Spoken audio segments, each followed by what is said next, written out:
Hello students, so this is my third video of your first chapter of history. Earlier I explained you the changes in the French government from Louis XVI to Napoleon. So once again I would like to explain you the same thing. Like from the very beginning of the chapter itself, they have explained that France was being ruled by King Louis. So Louis XVI was the ruler, was the king, whose ruling system was known as absolute monarch, क्योंकि सिर्फ उसी का काम चलता था, उसी का rule चलता था. Although he was having his ministers, but वो सिर्फ उसको सलाह देते थे. अल्टीमेट जो डिसीजन होगा that was of the Louis 16 only.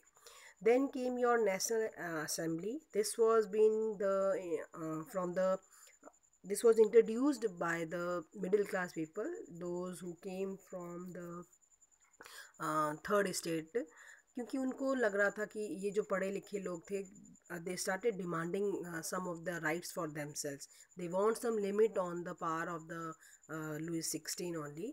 So through this National Assembly, Constitution was introduced. Constitution means set of rules. So some set of rules were introduced for Louis 16, ताकि उसकी जो पावर उसको अभी तक मिली हुई है, विच ही वॉज इन्जॉइंग अर्लियर, जो first और सेकेंड स्टेट के जो लोग इन्जॉय कर रहे थे, वो पावर को, वो प्रिविलेजेस को अब थोड़ा सा वो कंट्रोल में रहे, कम हो जाए. Then came your national convention. National convention में the people themselves started electing their representative and forming the government. अपनी गवर्नमेंट उन्होंने बनानी शुरू कर की. तो एक टाइम आया कि चलो उनकी अपनी गवर्नमेंट है, but that also did not lasted for long. वो भी ज़्यादा देर तक नहीं चल पाया. Then came in to existence the different clubs. The one of the most important club was the Jacobin club, whose leader was Robespierre. So Robespierre जो था, he became the ruler, and it is said that he was a dictator. He was another monarch only. जैसे Louis 16 एक monarch की तरह काम कर रहा था, तो ऐसे ही रॉबेस्पेरी भी एक डिक्टेटर की तरह काम कर रहा था. डिक्टेटर मतलब जो उसने खुद बोल दिया, बस वही फुल एंड फाइनल है, सबको वही फॉलो करना है. Although he introduced many reforms in France. बहुत सारे चेंजेस उसने किए, बहुत सारे बदलाव भी किए, लेकिन जो उसको सही लगता था वो सभी को फॉलो करना ही पड़ता था. ये उसकी प्रॉब्लम थी, और उसके खिलाफ कोई नहीं जा सकता था. जो भी उसके खिलाफ जाता था, specially in the starting only, शुरू में तो उसने क्या किया है कि जो फर्स्ट और सेकंड स्टेट के जो लोग थे, उनकी जो वो अगर खिलाफ जा रहे हैं उसके रूल्स के, तो वो उनको मारता था. सिर कटवा देता था उनका, जिसमें कि हम guillotine word I have explained you, कि ग्लूटाइन दो पोल्स के बीच में जो ब्लेड होता था, उसमें सिर कटवा देता था. लेकिन बाद में वो इतनी ज़्यादा उसमें डिक्टेटरशिप उसकी बढ़ गई कि वो अब अपने खुद के जो उसके खास लोग हैं, वो उनकी भी अगर कोई उसके रूल को नहीं मानता था, वो उसको एक्सेप्ट नहीं कर पाता था, और उनको भी सेम पनिशमेंट देता था. तो एंड में, क्योंकि जब उसका बहुत ज़्यादा रूल लंबा चल गया, उसको भी जब उसकी जो लिस्ट थी इतनी बड़ी, जो उसने बहुत सारे प्रॉब्लम्स लोगों को दे रहा था, बहुत सारी जो दुख दे रहा था, वो उसकी जो लिस्ट जब प्रूव हो गई कोर्ट में, तो फिर उसके बाद उसको भी एग्जीक्यूट कर दिया गया इन द सेम मैनर. आप कह सकते हो ग्लूटाइन उसको भी कर दिया गया.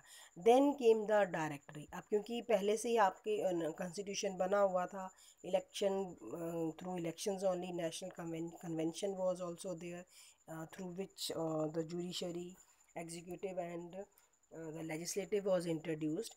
तो उसमें उन्होंने एक ऐड कर दिया, डायरेक्टरी की, जिसकी जो ये कंट्रोल करेंगे, वही जो वो रूल सेट करेंगे, जो नई दिशाएं दिखाएंगे, तो उनको हम फॉलो करेंगे. But in this directory 5 men were there. 5 लोग थे. अब क्या होता है, क्योंकि उनको ऐसा लगा कि एक सिंगल पर्सन के हाथ में जब पावर रहती है, तो वो ज़्यादातर अपनी पावर को मिसयूज़ कर रहा है. तो उन्होंने एक नया चला कि चलो हम 5 डिक्टेटर्स बना दिए, सॉरी 5 डायरेक्टरी मेंबर्स बना दिए, कि अब ये रूल करेंगे. अब जब वो 5 थे, तो वो भी कई एक बार डिसीजन लेने में उनको, वो आपस में फिर बहस करने लग जाए, अपने आपस में ही वो लड़ पड़ते थे. So this directory system also failed. And then the Napoleon. he got the chance, who was the part of military only, तो he got the chance, he elected himself as the new emperor of France. Napoleon आने के बाद में Napoleon ने अपने आप को दिखा दिया कि मैं अब यहाँ का राजा हूँ। नेपोलियन बहुत सारे वो चेंजेस लेके आया, उसने अपनी सोसाइटी में बहुत सारे चेंजेस को किया जो कि फ्रांस के लिए एक्चुअल में माना जाता है कि बहुत अच्छे थे और बहुत फ्रांस को एक नई दिशा में लेके चले गए। फ्रांस का बहुत सारा एरिया उसके रूल में, जब नेपोलियन रूल कर रहा था तो उसने बहुत सारा फ्रांस के एरिया को बढ़ा लिया था। प्रूशिया, ऑस्ट्रिया, बहुत सारा पार्ट को उसने बढ़ा लिया था और अपने एरिया को एक्सपैंड कर लिया था, फ्रांस का जो एरिया था। And then comes your new heading women revolution. Women की, क्योंकि अभी तक आपको मैंने जो लेसन में एक्सप्लेन किया हुआ उसमें बताया कि विमेन को अभी तक कोई किसी भी तरह का कोई भी राइट नहीं है। सो विमेन वर सफरिंग, बहुत सारी चीज़ों में विमेन जो थी वो सफ़र कर रही थी। So the very first one was the उनको जो काम करना पड़ता था वो छोटे मोटे काम ही कर पा रही थी, उनको कोई बहुत बड़े उसमें काम नहीं मिल पा रहा था, उनको एजुकेशन नहीं दी जा रही थी, तो सबसे बड़ी तो यही सफरिंग्स थी। फिर जब औरतें, क्योंकि उन्होंने अपनी डिमांड को रखने के लिए, जब जैकोबिन क्लब आया उससे पहले जब ये नेशनल कन्वेंशन थी, तब विमेन ने भी अपनी आवाज़ उठाने के लिए अपने क्लब्स को इंट्रोड्यूस कर दिया। सो अपने क्लब्स उनके बने और अपने लिए वो डिमांड रखने लगी राइट टू वोट। और फिर क्या चाहती थी, और एक और चीज़ उन्होंने डिमांड रखी, वांटेड रिप्रेजेंटेशन इन पॉलिटिक्स की, पॉलिटिक्स में, राजनीति में औरतों को भी कुछ सीट्स दी जाए। लॉज फॉर विमेन, तो ये जब, क्योंकि सफरिंग्स की, वुमेन की सफरिंग्स हैं, डिमांड रखने के लिए उन्होंने अपने क्लब्स को इंट्रोड्यूस कर दिया हुआ है, तो some of the laws were introduce और सब कुछ चेंज होता जा रहा है। Even this was the part of the Napoleon ने बहुत सारे चेंजेस किए, तो नेपोलियन के टाइम में कुछ लॉज भी बनाए गए स्पेशली फॉर विमेन के लिए। उनके लिए स्कूलिंग जो थी वो कंपलसरी कर दी गई, डाइवोर्स को लीगल कर दिया कि अगर कोई मेल डाइवोर्स ले रहा है तो that is also legal, but if women also want, if a woman want a divorce from any of the male member, then that is also legal. So और उसके भी इम्पोर्टेंट, विमेन को अब training दी जाने लगी ताकि वो कुछ अच्छी जॉब्स भी कर सके। And then the political rights of women, then came the political rights of women. Women को अब पॉलिटिकल राइट्स, जिनके लिए उन्होंने आवाज़ उठाई, जिनके लिए उन्होंने क्लब्स फॉर्म किए, अब उन्होंने राइट्स जो थे that were also given to them. And the very first right which they enjoyed as the political right was the right to vote. And see the year, it is 1946। हमारा India 1947 में आज़ाद हुआ, तो हमारे India को आज़ाद होने से एक साल पहले ही विमेन को फ्रांस में राइट मिल गया था टू हैव टू वोट। यानी कि अभी तक जो सिर्फ मेल्स इंजॉय कर रहे थे, अब जो है विमेन भी उसको कर सकती थी और इंजॉय कर सकती थी। Next is your the next heading, abolition of slavery. Actual में ये है आपका अफ्रीकन कॉन्टिनेंट का। अफ्रीका में दास प्रथा, जिसको आप हिंदी में बोलते हो, बहुत कॉमन था वहाँ पे, क्योंकि एक टाइम ऐसा था कि अफ्रीका जो था वो बहुत अच्छा समृद्ध, जिसको आप बोलोगे प्रॉस्परस कंट्री था, कॉन्टिनेंट था। लेकिन क्योंकि उनके पास एनिमल स्टॉक बहुत ज़्यादा था, लेकिन जब एनिमल्स उनके कम हो गए तब उस समय में बहुत सारे लोग जो बाहर से गए हुए थे, स्पेशली द ब्रिटिशर्स ओनली, तो वो वहाँ जब वो वहाँ पहुँचे हैं तो उन्होंने उनको, उन लोगों को, क्योंकि उनके पास कोई और काम तो है नहीं है, कैसे वो अपना गुजारा करेंगे, तो उनको अब सेल और परचेज़ का काम उनका शुरू हुआ।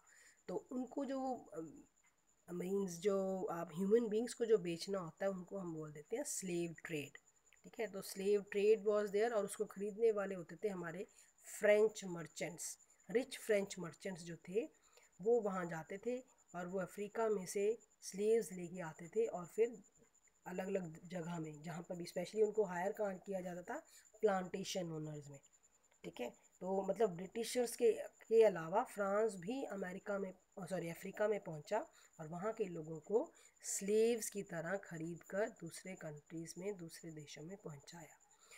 सो slavery abolished in French colonies in 1848। लेकिन फ्रांस के जो खुद के ही लोग हैं जो वहाँ पे पहले दास प्रथा को कर रहे हैं, जिन्होंने शुरुआत ही की है, वहीं पर फ्रांस के खुद के ही अपनी गवर्नमेंट ने ही इस स्लेवरी सिस्टम को एबॉलिश कर दिया, ख़त्म कर दिया, और 1848 में किया है।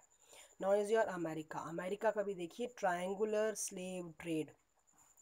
ये जो स्लेव ट्रेड है, दास प्रथा का जो सिस्टम है, ये 3 कंट्रीज़ के बीच में है, अमेरिका, अफ्रीका और यूरोप। यूरोप की जो कॉन्टिनेंट की बात कर रहे हैं हम लोग, ठीक है। तो ये 3 कॉन्टिनेंट्स में से जो स्लेव थे, यानी अफ्रीका के लोग लेके चले गए और अमेरिका में काम करवा रहे हैं। अमेरिका के भी लोग जो हैं वो यूरोपियन कॉन्टिनेंट्स में या अलग अलग कंट्रीज़ में ला के उनको ख़रीदा और बेचा जाता था। So the rest of the chapter I will explain you in my next video.